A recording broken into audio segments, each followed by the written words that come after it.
এ হুজুর, কি খবর কি?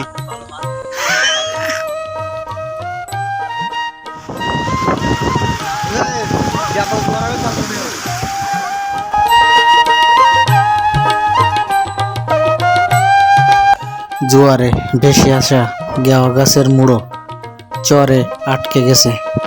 তারপরে যা দেখলাম দেখেই দু চোখ জড়িয়ে গেল এবং সাথে সাথে ক্যামেরা বন্দি করতে শুরু করলাম। ঢুকে পড়লাম সুন্দরবনের সবচেয়ে আকর্ষণীয় শুটকি পল্লীতে।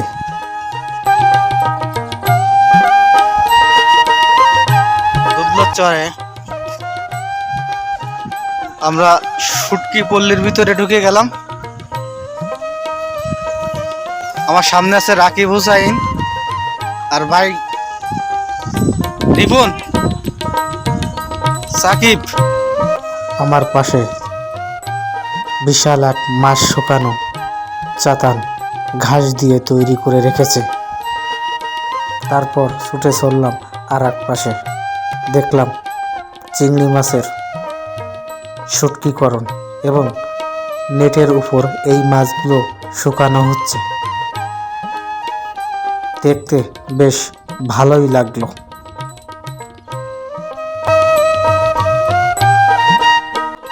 এই মাছ আর 2 থেকে 3 দিনের ভিতর পরিপূর্ণ শুটকিতে পরিণত হবে এবং বিক্রয়ের যোগ্য হয়ে যাবে। তারপর চোখ গেল আর একটা শুটকিজাতকরণ পদ্ধতির দিকে। যা দেখলাম দেখেই আসলে 2 চোখ জুড়িয়ে গেল এবং সাথে সাথে ক্যামেরা বন্দি করে ফেললাম। এখানে মাছগুলো একটা আড়াই টাঙিয়ে শুটকিকরণ করা হচ্ছে। বিভিন্ন ধরনের মাছ এই বাঁশের আড়ার ভিতরে টাঙিয়ে রেখেছে এখানে জেলেরা, যেমন ফ্যাসা মাছ, চান্দা মাছ, ইলিশের খয়রা, বিভিন্ন ধরনের শুটকি মাছ এখানে শুটকিজাতকরণ করা হচ্ছে।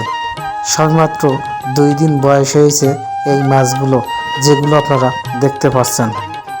কিছুক্ষণ মজার ভিতরে সময় পার করলাম আইজুল ভাই অর্থাৎ কৌতুক সম্রাট মজিবর। আপনারা দেখতে পাচ্ছেন তার একটা চোখ মারা ভিডিও। আর একটু মেটি দাও। একটু হাসি দাও, একটু দাঁত কালানি হাসি দাও।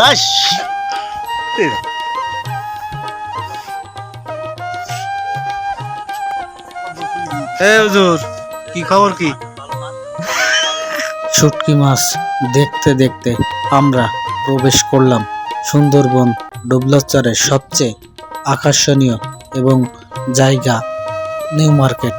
হারুন ভাই, আমাদের এক পরিচিত এলাকার বড় ভাইকে পেয়ে গেলাম, দেখেই খুব ভালো লাগলো আমাদের সবাই।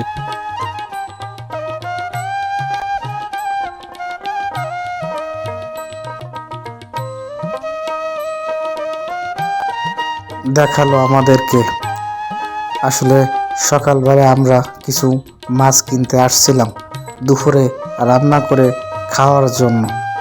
এসেই যা দেখলাম সেটা অবিশ্বাস্য। এখানে মাছ বাছাই করা হচ্ছে। এইমাত্র জেলেরা বঙ্গোপসাগর থেকে মাছ নিয়ে আসলো দুবলাচরে এবং শুটকি পল্লীর দিকে ছুটছে।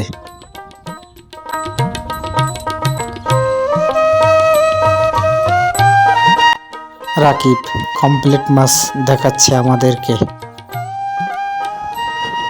এখন আমি দেখাবো আপনাদেরকে আর একটা মাছ শুটকিকরণ পদ্ধতি। এটা মাচা বা চালন বলা হয়।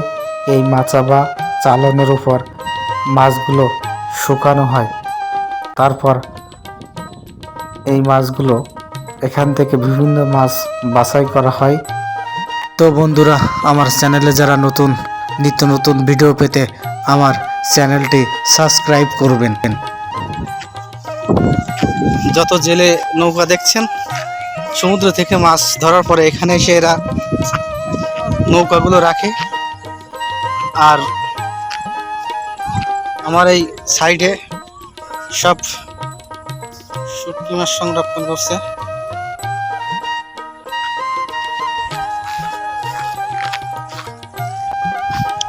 বিভিন্ন ধরনের ফিশিং বোট আছে এখানে। মাছ কিনে ফেরার পথে সকালের এই মনোরম দৃশ্য দেখতে দেখতে আমরা নৌকার উদ্দেশ্যে রওনা হলাম। তো গাইস, চ্যানেলটি সাবস্ক্রাইব করবেন এবং পরবর্তী ভিডিও দেখার জন্য অনুরোধ রইল।